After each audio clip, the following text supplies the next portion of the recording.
digital transformation starts with modernizing infrastructure and data services so that they could be flexible and scalable. I mean, that's just what it is. It's not only for today's needs, but for wherever we go in the future, not knowing what tomorrow brings, right? So some of the initiatives that RTD's undertaken, and let me just be clear, in some instances, we have been behind, hence going back to our back to basics.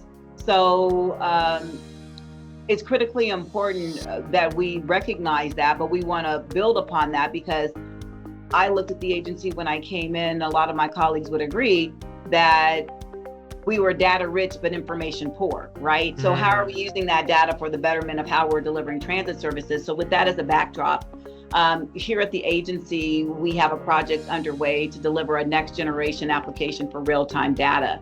And it's really what we're noting as, RTD's traveler information system. So it provides data to the public, if I could speak, display signs and applications. Yeah. And our current application, like I said, is, information rich but data poor.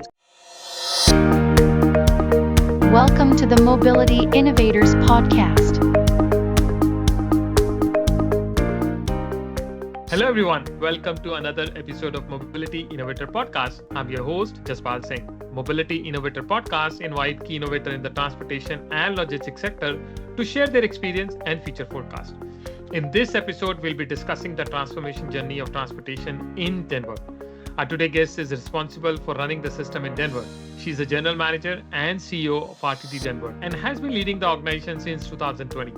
Prior to this, she served as a deputy CEO of Long Beach Transit from 2014 to 2019. Before that, she held various executive positions at LA Metro, SFMTA, and WMATA. She worked in all corners of the country and has long experience in the sector. In 2019, she was named as one of the 10 women who moved the nation. I'm so happy to welcome Debra Johnson, General Manager and Chief Executive Officer of RTD Denver. Now it's time to listen and learn. Hello, Debra. I'm so happy to have you on the podcast. Thank you for taking time out of your busy schedule. I know there is a lot going on in Denver, so thank you for your time. My pleasure. I'm glad to be here with you. So I actually want to kickstart our discussion with your professional journey. And I must say, it's really an impressive career, 33 years in transit. And you work with all the key agencies like BART, VTA, SFMTA, LA Metro, Long Beach Transit, and now RTD Denver, which is again one of the amazing agency. So I want to ask you, what was your first memory of public transit? Like how you survived 33 years in transit? And how did it influence your career path? Because surviving for so long, working in different agencies, what is your secret sauce? And by the way, I really love the line on your LinkedIn profile, which say servant leader and person in people business. Yeah, so thank you so much. I appreciate the question and thank you for the compliment and supportive words. First and foremost, I'm a firm believer that public transportation is really the great societal equalizer. And what I mean by that is we weren't all born on a level playing field. In order to take advantage of opportunities, we first must get to those opportunities. And that's where public transportation comes in. I often think about the opportunities that have been afforded to me. I grew up in Central California. Using public transportation when I was coming of age was a sense of freedom. My friends and I could get together and go to different places, but also it enabled me to go to a different school. It enabled me to have access to be in the advanced placement program or the gifted and talented education program.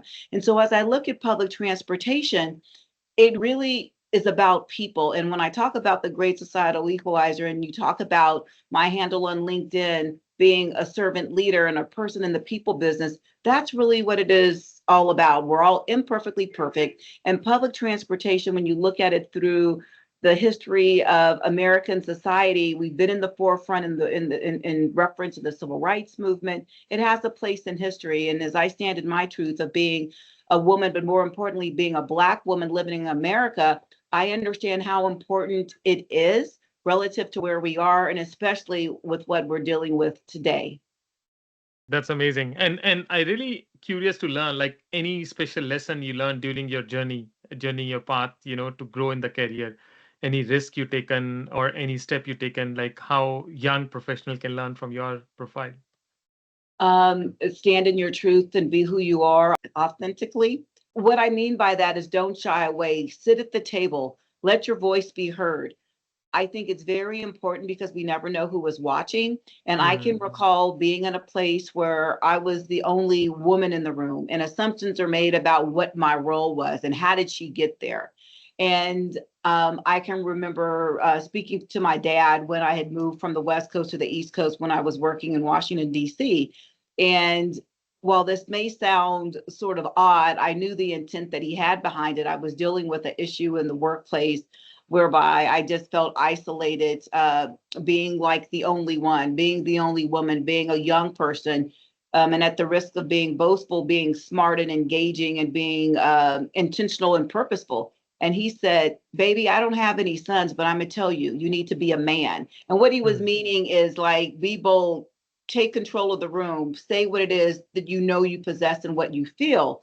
And I think looking back at that, hindsight is 2020, and that's exactly what it is. You can't shy away and be a wallflower, especially when you're in those spaces, because oftentimes I think about representation. It matters. You don't know who is watching you, and you are paving the way from others, just as you said in the formation of that question. What would I say to young professionals? Because somebody most definitely is watching the steps that I take, and I want to ensure that they can follow and set footprints.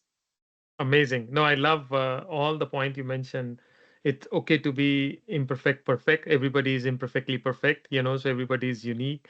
You need to make sure your voice is heard. And actually, this podcast is global. So I'm really looking forward your voice is heard not only in US, but across the globe. And people get inspired from your journey. And I really love your dad's line saying you need to be a man. It's basically mean you need to make sure you get your space. And I have a young daughter. So this is the Yeah. message I'm gonna pass to her. So now you're heading this regional transportation district, RTD Denver, and like I mentioned, this is a global podcast. So I don't know if many people know about what RTD is, but it's actually serving 3 million people in 40 municipality. And I can imagine you have 6.5 hour long board meeting. I can because all these board member coming from different municipality, you have got a lot of work. So can you share a little bit more about the agency and what role it play in Denver area? Yeah, so thank you so much. What's critically important to keep in mind about RTD is that it is the only multimodal transit agency in the entire state of Colorado. So while there may be other transit agencies within the state, they're typically in the mountain towns. And when I say mountain towns, we're talking about where people are going to ski and things of the like. And so as we think about Metropolitan Denver in and of itself, half of the population of the state lives in the metro area. And so while we talk about Denver, and to the point that you just raised, there's 40 municipalities within 8 counties, but the bulk of those individuals live within Denver. So it's critically important as you think about the transportation network that has been built that connects people to and fro.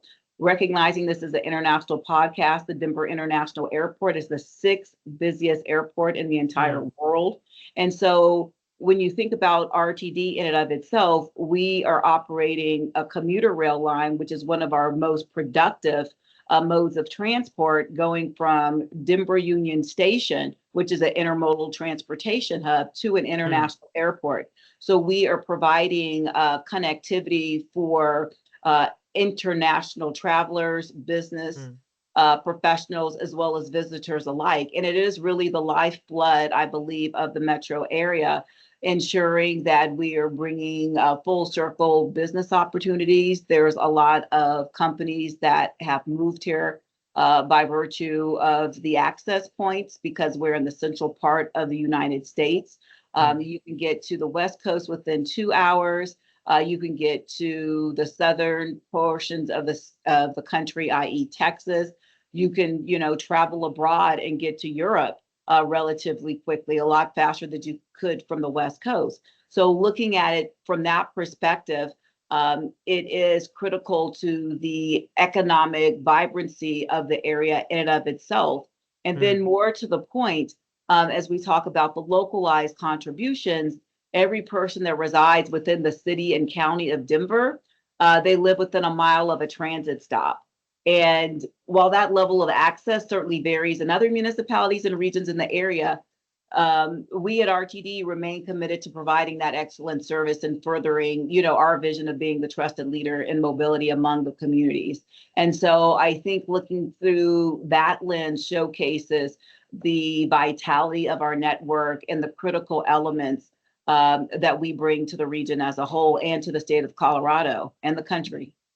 That's amazing. No, and I tell people always, any city you go, the first touch point is the transportation in that city.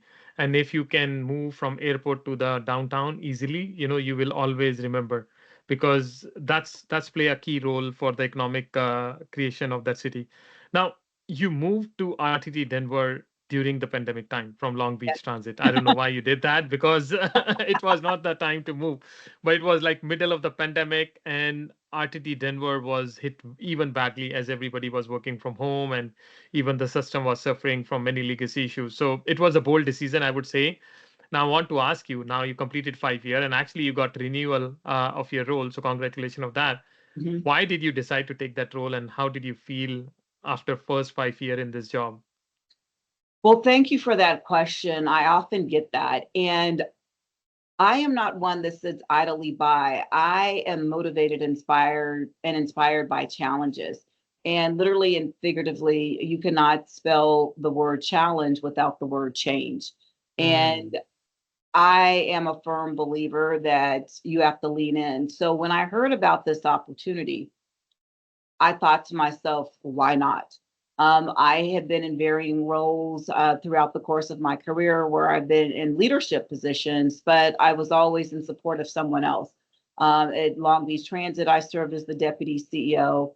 When I was at LA Metro, I served as the chief operations officer. Prior to that, I was in San Francisco Municipal Transportation Agency, and I served as the number two at that agency as well. And for a stint, I was the interim CEO after Nat Ford left the agency, who is now Jacksonville Transportation Authority. So I thought, I'm always a bridesmaid and not the bride. Why can't I lead my own transit agency? And it was a change for the better. I knew I had something to offer. I don't shy away from challenges. And then, more to the point, in reference to the whole notion about representation matters. yeah. When you look, at least in the US, there was a study done by the Pew Research Center, and this dates back to 2017. But as it relates to the most transit reliant demographic in the United States is single mothers of color. But Mm, oftentimes you don't see individuals that fit that profile leading transit agencies. And so as I think about my trajectory and my journey, I believe it's incumbent upon me to be that voice from the bus stop into the boardroom. And so bringing a different perspective, labeled or not labeled, I should say, harnessed in my interpersonal skills, lean into the moment to figure out what might be best, especially when we are in the midst of the pandemic with such unknown variables and not knowing where tomorrow would lend itself, but mm. recognizing that there was a challenge. And I thought, why not grab the bull by the horns and go for it? And I basically entered the recruitment race and was the victor. That's amazing. And I really love what you said. The challenge cannot spell without change. So Mhm. change is a part of the challenge, but it's important. And any lesson have you learned navigating RTD through that pandemic recovery? Because it was not easy, when everything, like you said, you don't even know what is coming tomorrow. What was your biggest lesson during that period? Well, I think for me, what was a big lesson is recognizing that we're all imperfectly perfect. We were Mm, dealing with so much. And what I mean by that is on an international spectrum, because all of us were going through the pandemic. We were dealing with a lot of different issues. While I came to work every day, it was important for me recognizing that folks that are on the front lines, you cannot operate a commuter rail consist remotely. You cannot drive a bus remotely.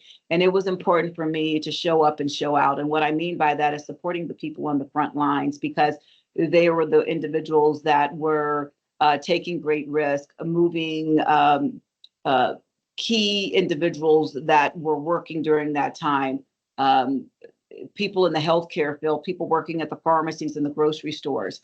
And I broached that from the sense that we all were coming into the office to our work places to our operating divisions with so much that may have been burdening us, and recognizing that being amongst other people that were still in the workplace and not doing it solely from a remote location, that we could rally around and recognize that we're all individuals and we all have stories we know nothing about. Let's extend grace to one another, because as we were dealing with civil unrest within, the United States, we had the insurrection at the United States Capitol. We had the aftermath of the verdict of the George Floyd murder.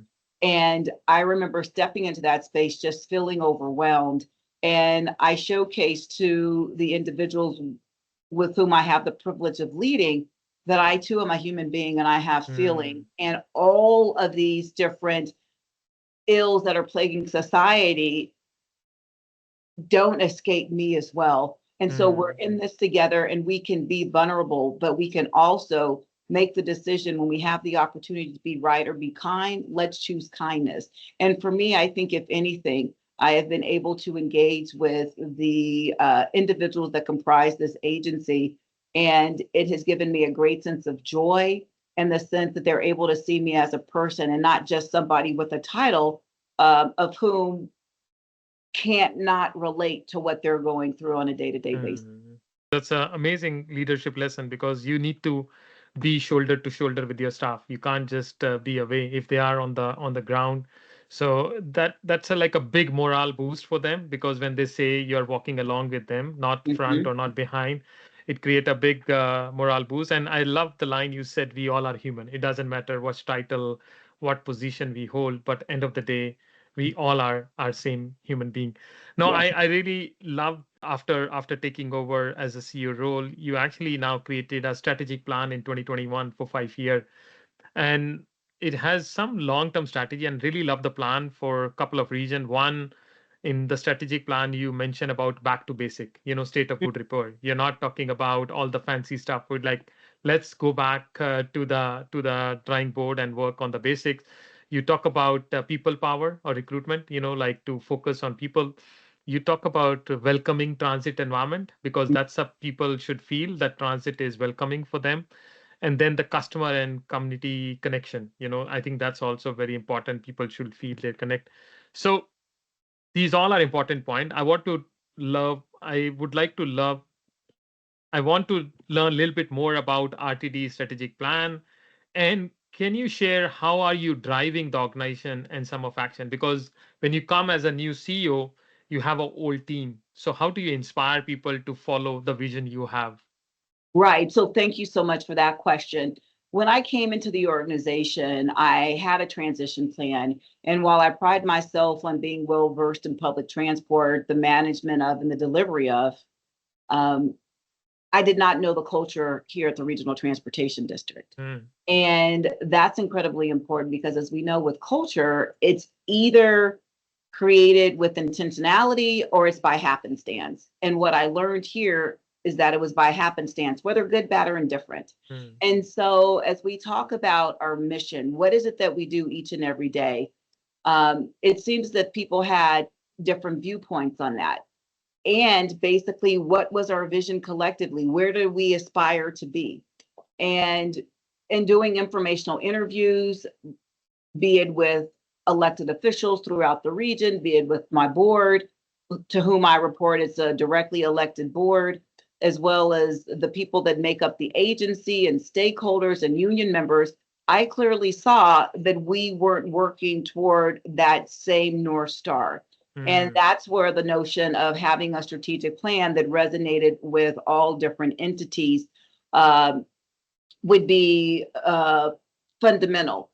And with the support of my leadership team at the time, as well as the board, we collectively decided on a strategic plan. And with that strategic plan, we have currently still 4 priorities as it relates to, community value, customer excellence, financial success, people power, or employee ownership, I should say, and people power stems from that. So with that as the backdrop, recognizing the 4 initiatives that you just spoke of, what we've done intentionally through the course of data, uh, engagements that we've had not only with employees but with customers doing intercepts within our transit system is honing in on what means the most to people that are working for the system and those that are utilizing the system. So when we talk about the importance of getting back to basics, here at RTD, prior to Deborah Johnson being thought of, we had undertaken this vast capital investment program. And now we're at a point where we have to ensure that we're making good on those investments. And while it's not sexy, we have to put ourselves in a place where we can capitalize on the investment the taxpayers made for years to come. And so focusing on the back to basics and asset renewal is key for the next 30 years. And more to the point, even when you look internally to the organization, it's like, what processes and procedures do we have in place? So as we have people that will leave the organization through attrition, that we have established protocols so people know what to do and you're not losing that institutional knowledge. And quite naturally, when we talk about people power, we are people moving people.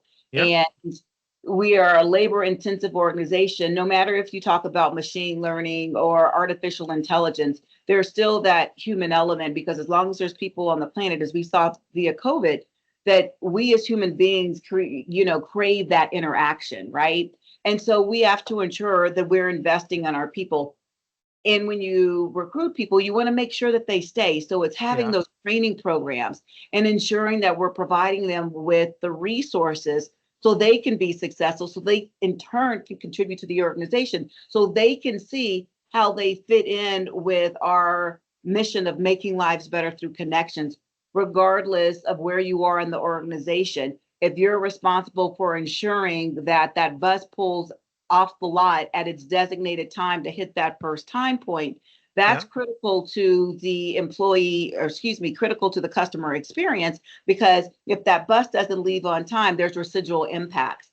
And then if we talk about a welcoming transit environment, just by virtue of where we were with the pandemic and all the societal ills that have plagued us with unhouselessness and people suffering from addiction and mental health and things of the like, a lot of folks during the time sought refuge in public rights of way. We want to ensure that people feel comfortable in the system. So basically, it's working with our partnership. It was growing out our regional transportation district's police department so we could leverage the investments that have been made relative to our stations, but more importantly, looking through the lens of people in the sense of making sure that RTPD, basically, we're focusing on the well-being of the general populace through the lens of, hey, we may need mental health care clinicians. And I'm happy to say that RTD was the first agency in the country that basically had that co-responder type model moving forward, because we can't arrest ourselves out of just societal problems as a whole, because we're interwoven in the fabrics of the communities that we serve. And quite naturally, as we talk about the customer and community connections, that gets back to what I just said relative to people moving people. We're imperfectly perfect. There's people utilizing the system, and the operative word in what we do is public. We don't pick and choose our customers, because we're all part of the public as we move forward, and recognizing that people here in this organization have a role in all of that, and they can see where they fit in that large jigsaw puzzle, regardless of the shape and size. That box top cover will still come to fruition. And it's getting that understanding with everybody to come to the point of understanding what continuous improvement is and doing that, plan, do, act, check part of it all. Amazing. No, that's, I can say you know all the strategic plan by heart. You know each and every word of it, because you are actually implementing it, and that clearly show. And the point you mentioned about the public transport is the business of people moving people. You need to take care of your customer, you need to take care of your staff, because ultimately they are the one who are providing a better service. And if the customer get a better service, they will come back and bring more people on the job. And I would say, like, it's not only RTD is like the mental health corresponder job you're saying. Beside that, you're also doing a lot of other interesting stuff, which I read during my research. One is about this first mile free program. It's very innovative and creative, where the RTD is creating this first and last mile connectivity and will provide a kind of a free travel for two station for next 2 year in 2026 and 2027. So I'm very interested to understand what is this whole program all about and why do you think first and last mile connectivity is very important? Well, let me start with the latter part of the question first, and then I'll go back to the other two questions you posed. So, keeping in mind that we all know people who have the greatest access to transit Yeah. tend to utilize it more. Mm, And individuals who have to travel more than half a mile by foot or using a mobility device are much less likely to use it. And so we have to be intentional and purposeful when we talk about ensuring that populations that may shy away from the notion of public transport, especially in the US, because so many people are just so enamored with their mm, automobiles. We have to create the opportunity where it's like second nature and you're not thinking about it. So, getting back to the question you posed about this program in and of itself, I will say that RTD can't take sole credit because a couple of years ago, by virtue of what I talked about with our strategic planning uh, uh, initiatives and things of the like, where I was engaging with stakeholders, mm, learned that there were some opportunities within the greater communities in which we serve. And it was really outside of Denver more so that the access to public transport wasn't where it should be in the sense mm, of people being so in love with their cars. And so we developed what we call the partnership program, and it's whereby RTD set aside some monies and did a call for projects relative to the communities within our greater service area. We have like 15 districts within RTD, and so we have these sub regions mm, uh, and have representation from staff and stakeholders, and we call them sub-regional councils. Um, Working with them, we talked about our strategic plan because that's the foundational piece of it all, is that we're going to do a call for projects whereby we could have some innovative and creative um, community connector type initiatives that would feed into the greater transit network that RTD operates. And so, keeping in mind, this program that you just referenced was created organically within the community and mm, prioritized by the planners within that sub-region. And so, while I said the programs are not necessarily operated by RTD, they really complement the mm, connectivity to our transit network, and they don't impede or compete with what we're doing for service delivery. I say they complement what we're doing.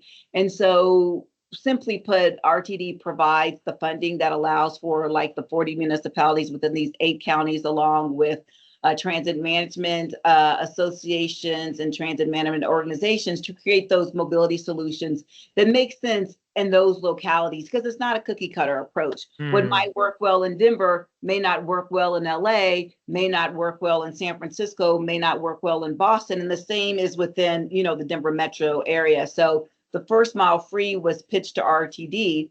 And so, as you indicated, we'll be funding it as a pilot. And there's criteria because we want to ensure, it is in alignment with our strategic priority, that is serving like equity populations, and that there's the potential for greater transit utilization. So Mm. if it's successful, we anticipate that others will propose similar projects in the other parts of our 2,400 and 2,345 square mile service area.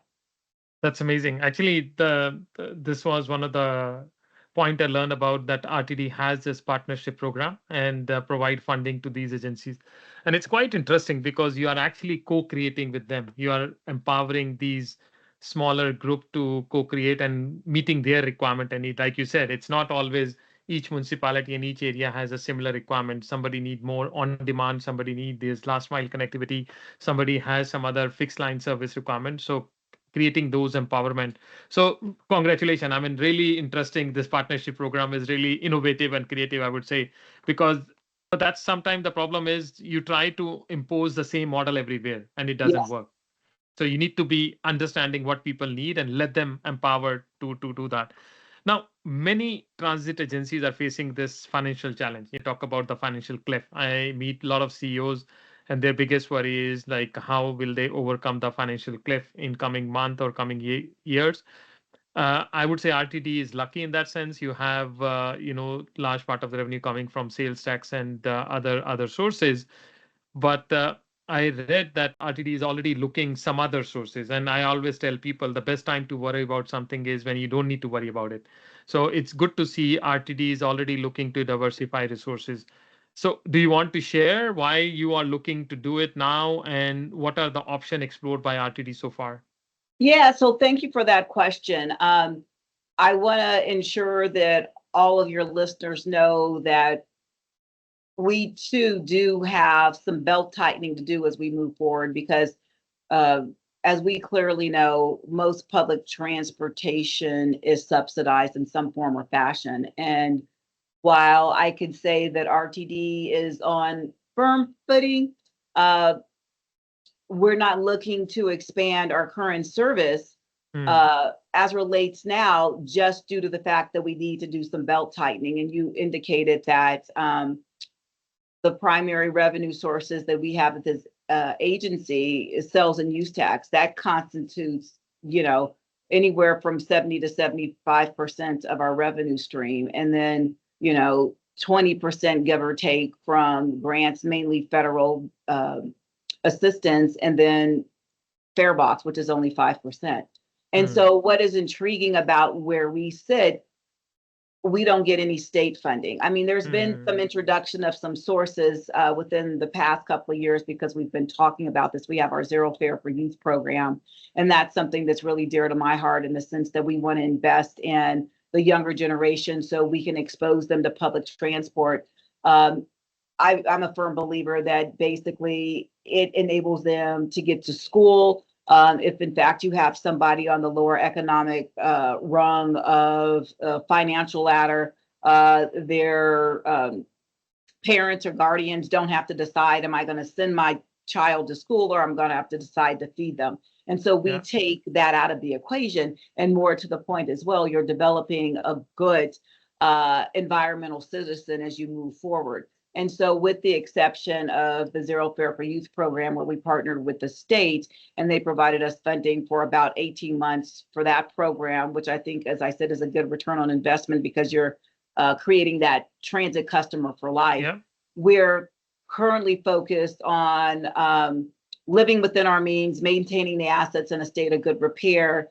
And as you know, we expanded rapidly in the past, perhaps too rapidly, and it's critical to ensure that we have sufficient funding for Yeah. operations and ongoing maintenance. So, with that as a backdrop, just last year around this time, we went to the ballot in 2024 to seek voter approval to retain revenues that would Hmm. otherwise be returned to the region. So, um, which would significantly impair the agency's ability to deliver service. So the way it works in the state, it's called TABOR, the Taxpayer Bill of Rights, and it was quantified that you could only receive a certain amount of those taxes, and when it reached that threshold, those monies could be returned to the voters.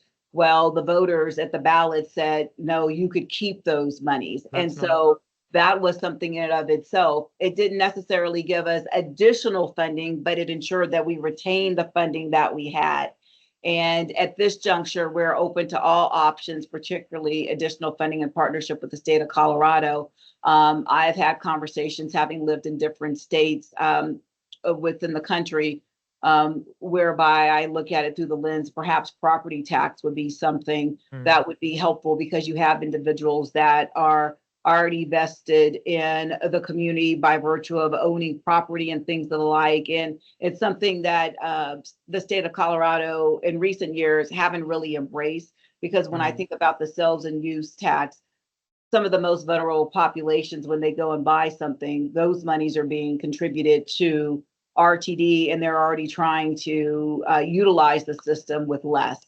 And so, open to ideas as we look at various partnerships as we move forward. And we have done some of those things, as I indicated, with the state of Colorado, with the varying departments and enterprises that consist within the state.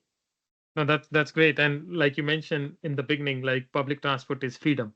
and it's allow people to move around. And this youth, in fact, I was in China a couple of weeks back, and there also they have a lot of program. Youth are free, kids are free, university students are free, and the old population above 60 is free. The military personnel are free. And Yep. when I asked those people, I said, "How do you fund?" And they said, "Public transport is public service. Yep. We have a public service contract with the city, and city need to pay us to run these services. So every year or every 3 year, they have a public service contract where the city have to sanction the fund." But happy to share, some of these model because I think this is required. I think that's great. And thank you for sharing that. I've always been of the mindset, like if you were in a state of duress and you needed to call law enforcement, you needed to call the police, you're not having to pay before you call them. Or if you needed some kind of medical services and needed an ambulance dispatch, you're not paying before that comes or your house is on fire. And so, in light of what you said, public transportation is a public service, and Yeah. I believe it should be treated the same way. Um, that'll take a lot of stakeholdering and engagement to get people there because we know funds are short. But as we talk about where we are, transportation being interwoven into the fabrics of the communities that we serve, we have to think about land use and economic development and how critical public transport is to all of that. Yeah, that's very important. No, happy to share more detail about that, and Okay. and happy to support from UITP side. How can we have more vocal voice? Now, one key challenge transit agencies are facing also is the lower ridership, and it's also because of the safety, like you mentioned, the societal issue, and there are these problem in the society, addiction and homelessness, and a lot of people don't feel safe. But RTD has introduced a new safety plan, and I already noticed some positive results. I was reading some report, and I saw that you have this RTD Transit Watch app too, where you can actually report things. So quite innovative. So can you share some of the initiative taken by RTD to recover ridership, and how do you see agencies can adjust to the new reality? Because s- maybe now we need to forget about 2019 and before 2019. This is the current number, and now we need to grow from here. You hit the nail on the head. I mean, prior to the pandemic, when we look at data and we look at trend lines, don't we normally look at them in 3-year intervals? So Yeah. why are we now going back as we're fastly approaching 2026, still talking about what happened in 2019? That's just absurd. From the vantage point of transit utilization and the word that we all use is ridership, I consider that to be an output. You know, Mm, we're doing various things to entice people to want to use transit services. And what we yield from that is greater usage, which we coin as ridership. So that clearly is an output. I'm more focused on providing quality transit services, ensuring customer comfort, their personal security, as you indicated, and delivering service when and where, people most need it. And but that's only the big picture. As you talked about, how are we going to recoup the greater transit utilization of the ridership? There are some important factors that I want to point out, and I've been talking about this a lot as of late with members of the Colorado State Legislature, business members, and things alike, because it's incredibly important to recognize where we're situated here in the Metropolitan Denver area, that the Denver metro area has experienced the slowest return to mm, office rate in the country. There was a recent Axios article that, if my memory serves me correctly, highlighted that Denver lags behind most, if not all, major cities, mm, with a 40% decline in office visits between July 2019 and July of 2025. And so this places Denver behind, uh, big cities in the country, such as like Los Angeles, San Francisco, Chicago, Boston, and Washington, D.C. And those cities have experienced 30 to 35% declines. But here we're talking about the city in the Rocky Mountain West that's experienced greater than a 40% decline. And so just to put this in greater perspective, like New York City actually experienced a 1.3% mm. decline. And we see that in the city's transit utilization, because quite naturally, when you think about New York City in comparison to like a Denver, you see that difference. But then another factor in all of this is that currently 30 to 40% of buildings in downtown Denver are either vacant or Mm, significantly underutilized. So when you think about the old adage, especially here in the States, about we're only good as our last rush hour because people are commuting into the central business district and commuting out. Now, those people that are living in those outlying areas, because like I said, here we are in Denver, and then we have Denver as one city and county, and then you have 39 others. Mm. What does that mean for us? And so further to the point, the agency's transportation network was built on a hub and spoke system to get people into the downtown area. Now it's an opportunity to rethink where and when transit services are being delivered. One thing that we've clearly seen with the advent of COVID is that, okay, people may not be utilizing it to go to work, but we do want to engage in a lot of social activities. And here in the Denver area, we have a lot of different professional sports teams, and most of the venues are downtown. We have the Denver Nuggets basketball. We're in football season. The Broncos, people were utilizing our system just Monday night to see the game against the Cincinnati Bengals.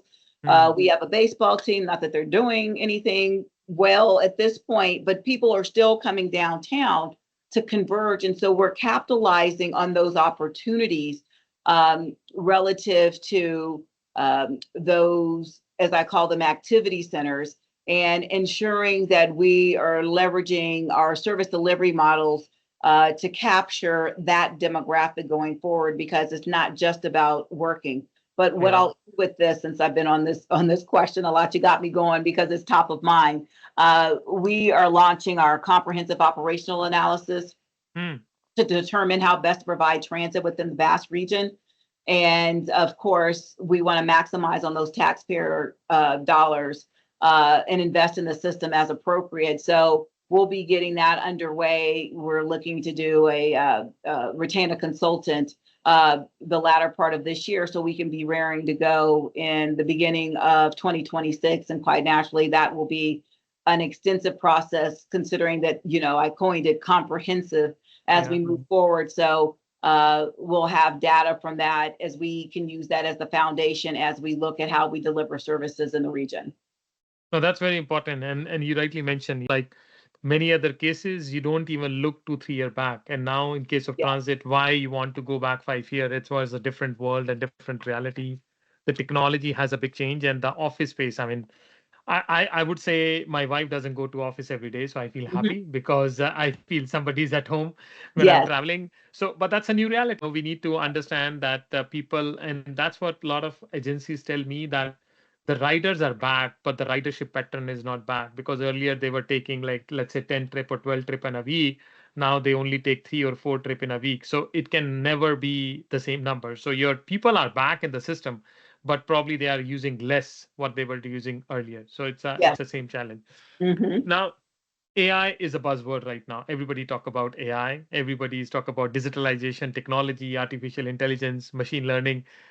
What are RTD's current priority for digital transformation? How you're using because you mentioned about you want to do this comprehensive operational analysis and data. You use word data many times. So I want to understand how you're using real-time data, contactless payment, AI for scheduling. What are the initiative RTD is doing? Yeah, so you hit the nail on the head, as we all know. I mean, digital transformation starts with modernizing infrastructure and data services so that they could be flexible and scalable. I mean, that's just what it is. It's not only for today's needs, but for wherever we go in the future, not knowing what tomorrow brings, right? So some of the initiatives that RTD's undertaken, and let me just be clear, in some instances, we have been behind, hence going back to basics. So it's critically important that we recognize that, but we want to build upon that, because I looked at the agency when I came in, a lot of my colleagues would agree that we were data rich, but information poor, right? So how are we using that data for the betterment of how we're delivering transit services? So with that as a backdrop, here at the agency, we have a project underway to deliver a next generation application for real-time data. And it's really what we're noting as, RTD's traveler information system. So it provides data to the public, if I could speak, display signs and applications. And our current application, like I said, is, information rich but data poor. It's clunky, it's limited in its capability to deliver the information services for a modern transit organization. And so while the work has just gotten underway, we are anticipating improvements in the area in the next like 9 to 12 months. You mentioned contactless payment, and this is what I mean. We've been a little behind the 8 ball on this, but nonetheless, we are there now, right? So since 2022, we have been replacing our electronic fare collection system on our buses and our platforms, which of course most would know is a prerequisite to accepting contactless payments. And so in the coming months, we'll begin testing the open payment concept and work towards a proof of concept. Oh, that's nice. Yeah, so testing go as planned. We were talking about November, but it ebbs and flows because today is October 1st. So we plan to launch open and contactless payment in Q4. And I use Q4, like I said, it's all about the testing. If everything goes well, it'll be November, but if not, it'll be December, but it'll most definitely be before the end of this year. And that will help, getting back to the last question you and I were discussing, as we talk about transit utilization and people utilizing the system, we want to take all of that thought out of hopping on board, right? Because there's that fear, the trepidation, and the angst, like, I don't know what to do. People are going to be looking at me. How do I board this bus? How do I get on this train? How do I use this clunky machine? And so now with your Apple Wallet or Google Pay or a credit card, you could just hop on. So we're excited about that. And then what I'll round out is like our AI for scheduling, quite naturally. That's critical, as we know, in transit service delivery. So we're working on building what I would say would be a solid, unified data foundation.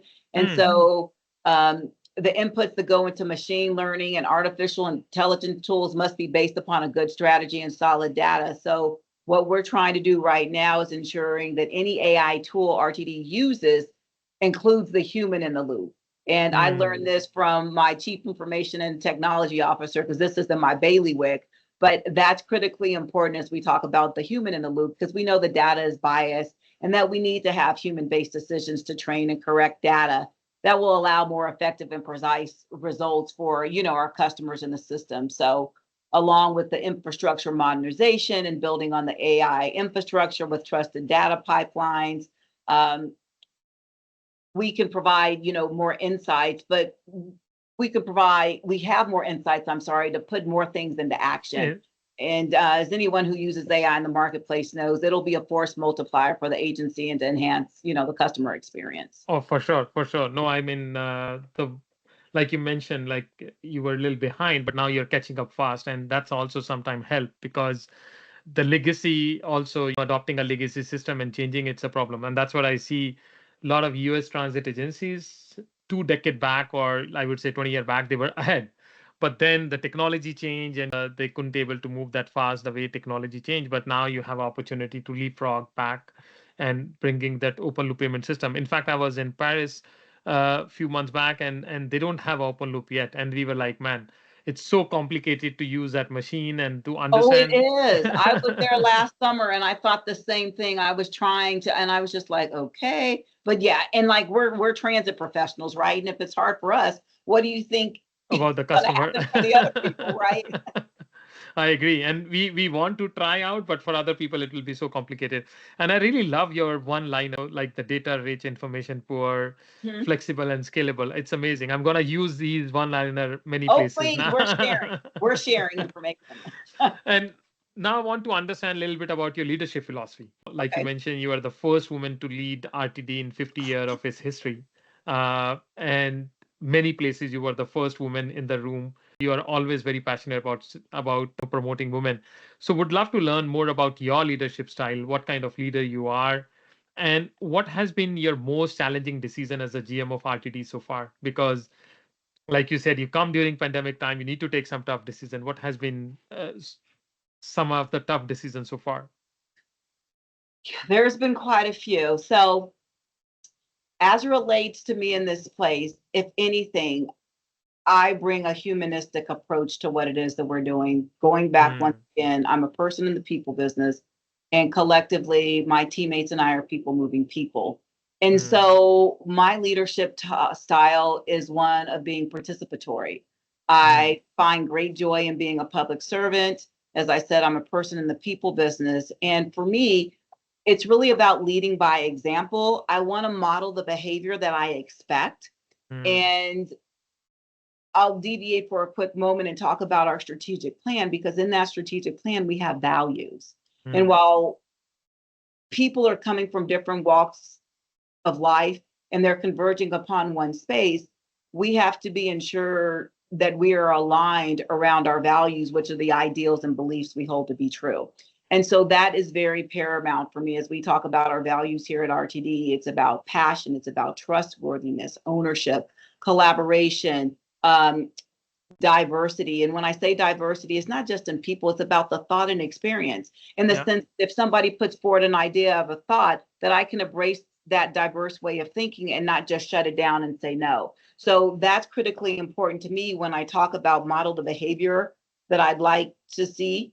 And then I do my best to listen more than I speak. And that's not easy. I mean, you can hear all these adages, yeah, I have two ears and one mouth, so I should listen more. But in some instances, we as human beings feel like we're always formulating a rebuttal when somebody's speaking, as opposed to just stepping back and really taking in what people are saying. So that's part of my participatory leadership. And then what I really pride myself on is fostering a work environment where people want to do their ultimate best. They shouldn't shy away from speaking up in the room for fear that somebody will say, oh, that's not a good idea. No, that gets Mm. back to the value that I talked about, right? That we need to have people that are trustworthy, that have respect for one another, because first you have to have respect for self before you Yeah. can have respect for somebody else. And by taking those six values that we have holistically and ensuring that we are showcasing those in such a way where people can clearly see their contributors, that leads to my philosophy of being that participatory leader.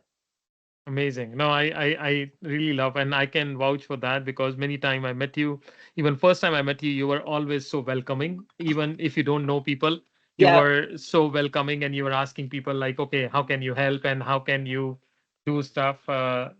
And and listening to people, that's I personally experienced that you never shut down anybody. You were like always listening to ideas and experience that. So thank you for sharing. And one of the key thing I know that you're a big supporter of women in leadership position, and I also love that because in UITP we also have this philosophy of making sure the women get equal participation. So all our panel session, Yeah, we make most sure they definitely. are equal participation. And I'm lucky in my team, I have a lot of women colleagues, and I really enjoy working with them because the idea perspective they bring is really nice.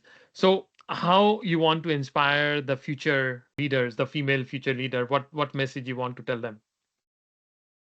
I would say for future women leaders or future leaders as a whole, show up and be your own true self. Don't basically shrink yourself to make others feel big, Mm. because we all have something to bring to the table. And oftentimes within these big complex organizations, we may question ourselves just by virtue of having that imposter syndrome. We're never enough. Oftentimes we're our own worst critics. And when Mm. we take the opportunity just to engage with individuals, we all have a story of which we know nothing about. We all have little scary thoughts in our heads. And if we give each other the opportunity to be vulnerable with one another, we can see that we can come together Mm. and be bridges in those thought gaps for the betterment of whatever our initiatives are and whatever projects and deliverables are. Because I have a teachable point of view. I say with my team, bad news doesn't get better with time, right? And Mm. so basically what I mean by that, if you're struggling with something, make that known, because there will be people that'll want to rally around and help you.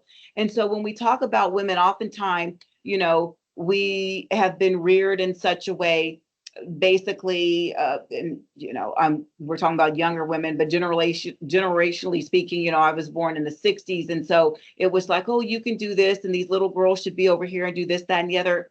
That goes out the window. Mm.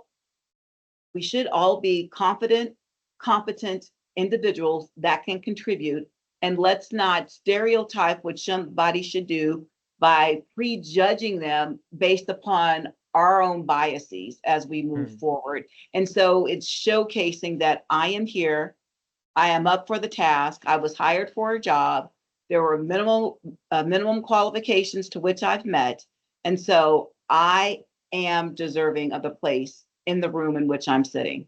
That's what I would impart. Amazing. No, I fully agree with it. And like you mentioned, we should not shrink ourselves. And I see, especially my female colleagues and other in a job posting, they want to match everything before applying, and they want to make sure. Like my wife also, sometime I discuss, she like, oh, I want to have this checklist. And like, come on, you can apply and let other persons judge, but they shrink themselves. They feel like, no, I need to complete everything before taking any action. You're absolutely right. Looking at a job description, if there are minimum qualifications, we as women, there's 10 of them, we got to meet all 10 and then have some extra. And I don't mean to sound disparaging, but men on the flip side may meet 3 and it's like, oh, this job is perfect for me, right? I do the same. So I was like, okay, let's try. But I can see they want to make sure it has to be perfect, and don't take a risk. And that's how the society, we need to create more risk taking, and we need to encourage that. Now, this is my last question. Okay. You started in 2021, and let's say you continue till 2035. Oh, good Google movie. And then at that time, what kind of vision you have for RTD Denver when you want to look back, let's say in 15 years, and you say, what has RTD Denver has accomplished?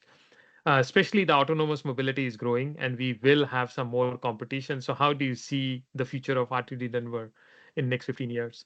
Wow. It's really odd to think that 2035 is only 10 years away, right? Yeah, that's true. It's crazy. But first and foremost, as it relates to the vision for RTD, I am one person, right? And so, if anything, RTD, and I didn't talk about this before, was created by virtue of the Colorado State Legislature back in 1969. And so I think that RTD's future will be reflective of how much value local and state leaders place in providing mobility options to the people of the region it serves. As we were talking earlier about, our funding streams and things of the like, if people aren't investing in the transportation network and capitalizing on the taxpayer dollars that have made this system what it is today, then it's going to be for naught in 2035, because it's just not sustainable without that collective partnership. So I think that's a viable piece in the discussion about what I see relative to the future of RTD. So with that as the backdrop, I certainly believe that RTD will continue to be the backbone of transit across this region, and I would say in the state as well, because Denver is the biggest metropolitan area within the state of Colorado. It is critically important to the economic vitality of the state. And so if the agency continues to partner with communities to provide the maximum amount of service when and where it best serves customers, and within its people power and fiscal constraints, will be good. As for autonomous mobility, I can say I don't see it as being competition, but whether one more tool to further enhance access and mobility across the regions, especially when you get to the outlying areas that perhaps aren't as densely populated. Because as I said at the outset of our conversation today, transit is and always will be about access to opportunity, regardless of where we sit, where we are on that economic rung of that ladder. It really is about moving people to and fro and ensuring that they can take advantage of opportunities otherwise they may be isolated from. So simply put, in reference to the future, I see it as being a critical component. While it may be shaped differently from what I know it to be in 2025, I still think that the RTD network will be the linchpin in all the economic development in and around the Denver metro region. Amazing. And I really love the point you said. Autonomous mobility is just another tool to enhance public transport. It's not competition. It cannot replace, because the public transport is a backbone. And it will continue to remain as a backbone, but probably autonomous mobility can help to serve some of the, the transit desert, we say, or outskirt area, and can provide a better service. Thank you so much, Deborah. I really learned a lot personally from this conversation. So thank you for your time and sharing Well, all this thank knowledge. you. And we generally end this episode with, a rapid fire round, and Okay. we ask some personal question, because now we know you as a leader, but now I want to know you as a person. So if you're ready, we will start with our quick question. Okay. Go. Okay, so now you're working in transit for 33 years, but let's say if you're not in transit space, what other profession you would have selected? I think now I would want to be like a motivational speaker. Okay, amazing. So that's like a second part, I would say. You can be amazing. The kind of experience you got and the kind of personality you are, always cheerful. Which is your favorite city in the world and why? I'll say Toronto. Hmm. And I say Toronto because the diversity of people, culture, the food, it's like the hubbub of a true international city. You should then come and visit. I do. I Uh, love visiting. okay. Which is your favorite book? I just read The Let 'Em Theory by Mel Robbins, so I'll say that's my current favorite book. Okay, that's nice. I wrote down that that's my in to read list now. What one thing do you wish you should have learned early in life? That I am enough. I am enough. Amazing. You are already a motivational speaker, I would say. Now, this is my last question. If you can change one thing in life, what would it be? To get rid of all the isms. They shouldn't exist. Racism, sexism, all of that. I would just get away from all the isms. We could just be who we are and be embraced by each and every one of the other individuals on this planet. We are imperfectly perfect. Yeah. So we are enough. No, that's amazing. No, thank you so much, Deborah. Really great insight and really loved this conversation. And wish you good luck with all your key initiative. Thank you so much. I really appreciate spending time with you, being able to, share some nuggets and glean from you as well as we had this conversation. So wishing you continued success. Thank you. Thank you for listening to this podcast. If you like this episode, please don't forget to give us a 5-star rating, as it will help us to spread our message. If you have any feedback or suggestion for this podcast, please feel free to reach out to us at info@mobility-innovators.com. I look forward to see you next time. Take care.